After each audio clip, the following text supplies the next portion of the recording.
Axel de Tarlet. On va parler de Facebook ce matin.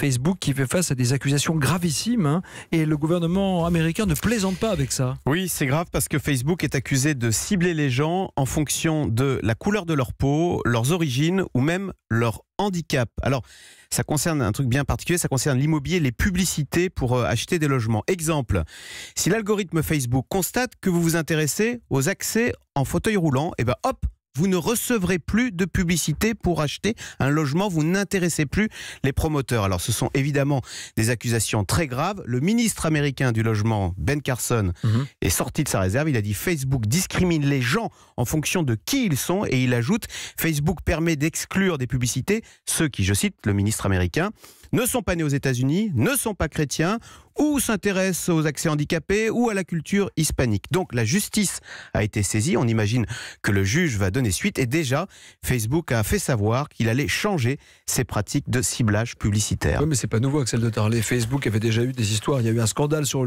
l'utilisation de nos données personnelles. Cambridge Analytica l'an dernier, effectivement. C'est un problème assez récurrent en fait avec ces plateformes. Oui, c'est un problème de fond, on en voit tous les jours des abus, vous avez raison, mais c'est même, alors ça peut paraître anodin, c'est McDonald's par exemple qui ces jours-ci annonce qu'il va proposer des menus différenciés suivant ce que nous sommes, suivant nos données. Mais ça veut dire quoi? On va jusqu'où? Tiens, vous êtes un peu gros, ça veut dire que vous aimez les frites. Tiens, on voit que vous êtes riche, on va vous proposer un menu premium. Mais c'est même Tinder aussi, vous savez, le logiciel de rencontre amoureuse qui dit on n'arrête pas le progrès maintenant, il fait se rencontrer les gens en fonction, alors par exemple si vous êtes beau et que vous êtes populaire, que vous êtes liké comme on dit, on va vous faire rencontrer des gens beau et populaire. Vous voyez, alors si vous êtes moche et pas populaire, vous allez rester tout seul. Ça, okay. Non, moche et pas populaire. Vous voyez, il ne doit pas y avoir beaucoup de rencontres là, dans ce cas-là.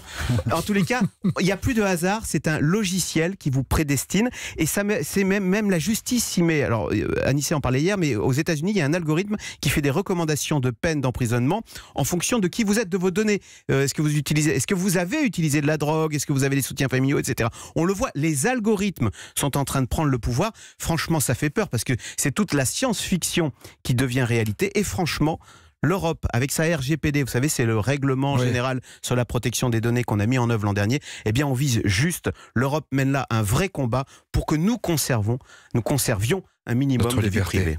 En fait, l'algorithme, c'est un peu le délit de faciès virtuel. Exactement, sauf qu'il sait tout, hein.